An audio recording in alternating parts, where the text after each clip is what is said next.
Oi, gente, vamos iniciar agora o nosso módulo de Direitos Humanos.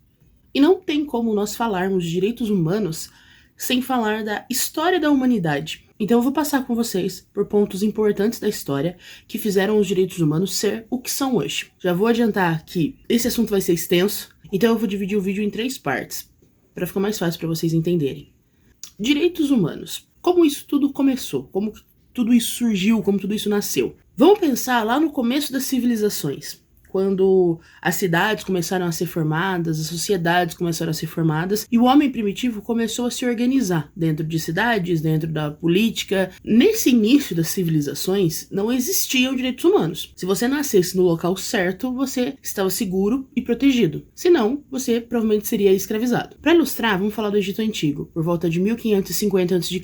A escravidão era uma coisa corriqueira, e o reino usava os escravos e os servos para poder fazer as suas construções e todo tipo de trabalho. Nessa época, a escravidão ela não era só pela cor da pele ou de onde você vinha. Ela se dava por alienação fundiária. Sabe quando você vai comprar uma casa e deixa o seu carro como garantia para o banco? Se você não pagar a casa, eles tomam o carro? Era exatamente isso que acontecia. Só que em vez de bens materiais, eles negociavam a mão de obra. Então, caso uma pessoa não conseguisse pagar a sua dívida, ela virava um escravo do reino. E assim foi durante muitos anos, durante todo o Egito Antigo. Por volta de 530 a.C., Ciro II, o rei da província persa, após ele conquistar a Babilônia, ele permitiu que as pessoas que moravam naquela região e que foram exiladas e expulsas durante a guerra da conquista voltassem para suas terras. O que não era uma coisa muito comum, porque normalmente quando eles tomavam uma terra, eles matavam todas as pessoas e escravizavam as que sobravam. Outra coisa também que Ciro II decretou é que essas mesmas pessoas poderiam escolher a religião que elas quisessem seguir,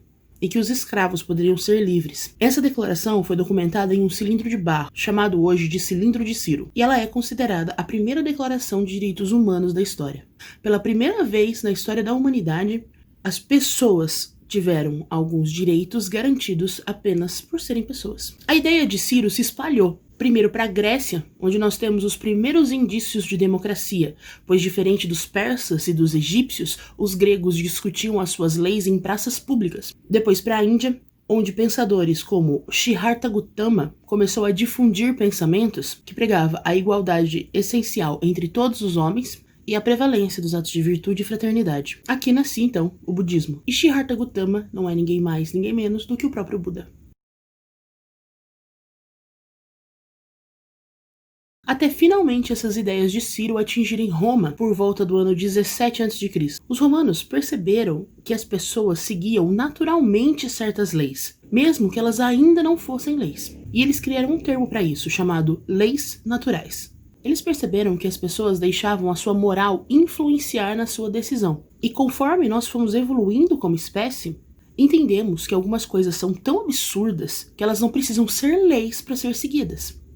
Esse é o conceito de lei natural, mas mesmo assim, as pessoas com mais poder simplesmente ignoravam essas leis. Aqui a gente já pode ver uma clara relação entre filosofia, política e ética. Esses três estão humanamente ligados. 1000 anos mais tarde, depois da criação desse termo lei natural, na Inglaterra, depois do rei João ter violado um grande número de leis e costumes que a Inglaterra vinha seguindo há séculos, os seus súditos o forçaram a aceitar que ninguém poderia mexer nos direitos do povo, nem mesmo o rei. Nasceu então em 1212 a primeira Carta Magna, que é um dos precursores dos direitos humanos. Lá na Inglaterra, em 1212, já se falavam que a igreja era livre de interferências do Estado, e eles já defendiam a propriedade privada e o direito de viúvas herdarem heranças. Anos se passaram, a Inglaterra se politizou um pouco mais, criou seu parlamento, e o rei Carlos I assinou um documento que é a Petição dos Direitos, 400 anos depois daquela primeira declaração que foi feita pelo rei João. Curiosidade legal é que foi nesse documento de 1628, assinado na Inglaterra, que nasceu o habeas corpus, que a gente usa até hoje. Também é uma garantia de direitos humanos. Em 1689, nós tivemos na Inglaterra a Revolução Gloriosa, que ela veio com o intuito de tirar um pouco do poder da coroa britânica e tornar a Inglaterra mais democrática. Tivemos um outro documento importante para criação dos direitos humanos e uma Europa começando aos poucos a se politizar, a perder o totalitarismo da coroa e aos poucos ir criando uma democracia. Mas a gente precisa deixar claro que isso eram para elite, burguesia e clero. era extensível a pouquíssimas pessoas ainda. Acho que vocês já devem ter ouvido falar esse termo na internet, militância seletiva. Era exatamente isso que acontecia na Europa. As leis só atingiam quem eles queriam que ela atingisse. Vale ressaltar também que durante todo esse caos, estavam acontecendo as grandes navegações na Europa. Eles estavam expandindo os territórios e descobrindo novas terras. Nesse sentido, em 1492, um grupo de britânicos chegou no que hoje nós chamamos de Estados Unidos da América, e em 1500, um grupo de portugueses e holandeses chegaram no que hoje nós chamamos de Brasil.